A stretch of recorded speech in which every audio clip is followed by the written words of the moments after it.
Pie bowl bakers, you are in for a treat. I have pulled together my top 7 tips and tools for baking the best pies. Whether you're making apple, pecan, pumpkin, you are going to kill it this holiday season. This video is made possible thanks to my partnership with Good Cook. In this video, I'm going to be sharing with you some of my favorite Good Cook tools to make amazing pies.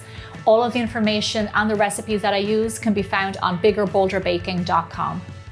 So our first tip is a really important one. Keep your butter cold at all stages of the pastry making process. You know those lovely flaky pastries that you see? That comes down to cold butter. It's really important. So all along the way, butter cold, pastry cold, up until the very end. So one way to zip through pastry making with little to no fuss and handling is by using a Sweet Creations pastry blender. These tools are fantastic. They're really inexpensive and they just make really light work of pastry making. So like I said, keeping your pastry cold is key.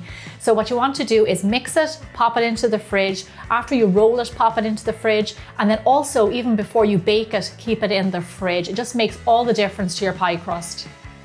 Tip number 2, use as little flour as possible when rolling out your pastry. This is really important because pastry absorbs flour, and that extra flour will actually make your lovely pastry heavy and actually quite tough to eat. When rolling out pastry, I like to use a Sweet Creations pastry mat. It makes it really easy to roll out your pastry because it's got a non-stick backing. And what I love is that it's got a size guide so you can check the size of your pastry.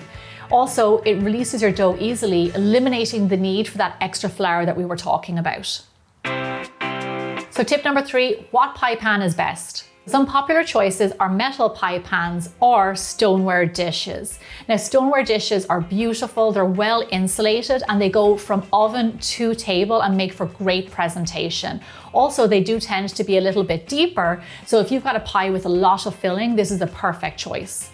So for this, I recommend the Good Cook oven to table stoneware 9-inch pie dish. So let's talk metal pie pans. Now, metal conducts heat really well, making this pie pan a champ in the browning department. Also, it can freeze really well and it can go from freezer into the oven without shattering. For metal, I recommend the Good Cook 9-inch pie pan. No matter what pan you use, both of those are great options. So tip number 4, allow a little overhang to avoid your pastry from shrinking. Now what I mean by this is when you're rolling out your pastry, roll it out bigger than the diameter of your pie dish. Having this little bit of extra pastry means that if your pie actually shrinks, you still will have a lot of pastry to work with. And then once it's baked, you can just take that pastry off when it comes out of the oven. So for rolling my pastry, I like to use the Sweet Creations rolling pin with measuring guide. Now this is a fantastic tool and I'll tell you why. It allows you to get the exact thickness that you want of your pastry and you get the same thickness all over. So tip number 5, do you need to blind bake your pie crust? Some recipes call for a par-baked or even a fully baked pie crust before you add in your filling, just to avoid a soggy bottom. This method is called blind baking. Place your pastry in your pie dish, line it with a large piece of parchment paper, and then fill that with dry beans or dried rice. This will stop your pastry from puffing up during the baking.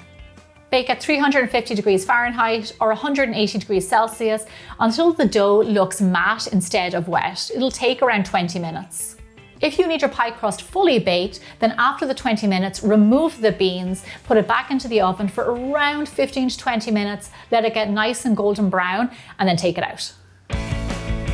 Tip number 6, baking your pie. You want to bake your pie on the lowest rack in your oven on a preheated tray, and I'll tell you why.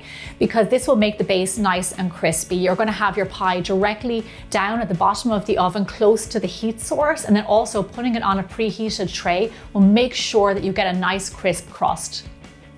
And our last tip, you put so much work into your pie, make sure that it arrives in one piece. If you need to transport your pie this holiday season, you can use the Sweet Creations Carrier by Good Cook. Just add it in, snap on the lid, and you're good to go. A big thank you to Good Cook for sponsoring this video, and for all the tips and the tools that I used, head over to my website. I'll see you back here really soon for more bigger, bolder baking.